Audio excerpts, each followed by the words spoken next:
केंद्रीय वित्त मंत्री निर्मला सीतारमण द्वारा प्रस्तुत किया गया ये समावेशी बजट विकसित भारत की दिशा में आगे बढ़ने का मार्ग और अधिक प्रशस्त करने वाला है। इससे आम मध्यम वर्ग की बचत बढ़ेगी और उनकी क्रय शक्ति में वृद्धि होने से देश के विकास को गति मिलती है।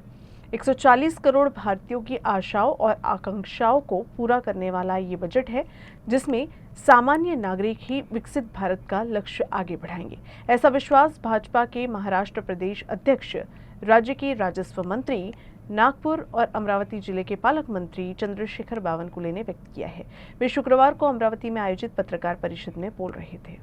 साधारणतः अत्यंत महत्त्वाचा फोकस मध्यमवर्गीयांना करातून सवलत, शहरी विकास, ग्राम विकास, मायनिंग, वित्तीय क्षेत्र असतील तर वित्तीय क्षेत्रामध्ये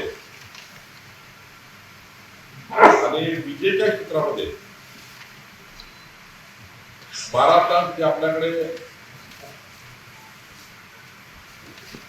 जे ऊन आहे, आपल्याकडे उन्हाळा आहे, आपल्याकडे दिवसभर ऊन असतं, या 12 तास असलेल्या उन्हाचा वापर करून सोलर प्रकल्पाच्या माध्यमातून या देशामध्ये मोठी वीज तयार करणे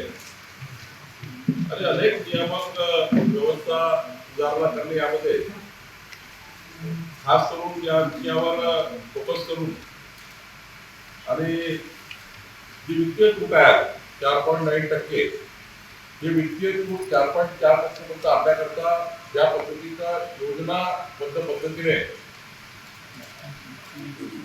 हा बजेट मांडला, या बजेटमध्ये साधारणतः विचार केला की आपल्याला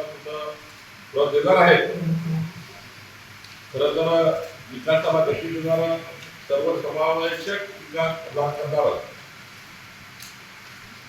आपल्याकडे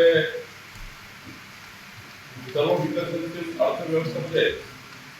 भारताची अर्थव्यवस्था ही जगातल्या पहिल्या 3 मध्ये येईल, या पद्धतीचं योजनाबद्ध पद्धतीने मांडणी पुढील 5 वर्षामध्ये आपल्या देशामध्ये बेरोजगारांना रोजगार निर्मिती क्षेत्र तयार करणे, दर्जेदार शिक्षण देणे, व्यापक आरोग्य सेवा देणे आणि याकरता प्रत्येक जिल्ह्यामध्ये, प्रत्येक विभागामध्ये मोठ्या प्रमाणावर हॉस्पिटलायझेशन करणे, मोठ्या प्रमाणावर त्या ठिकाणी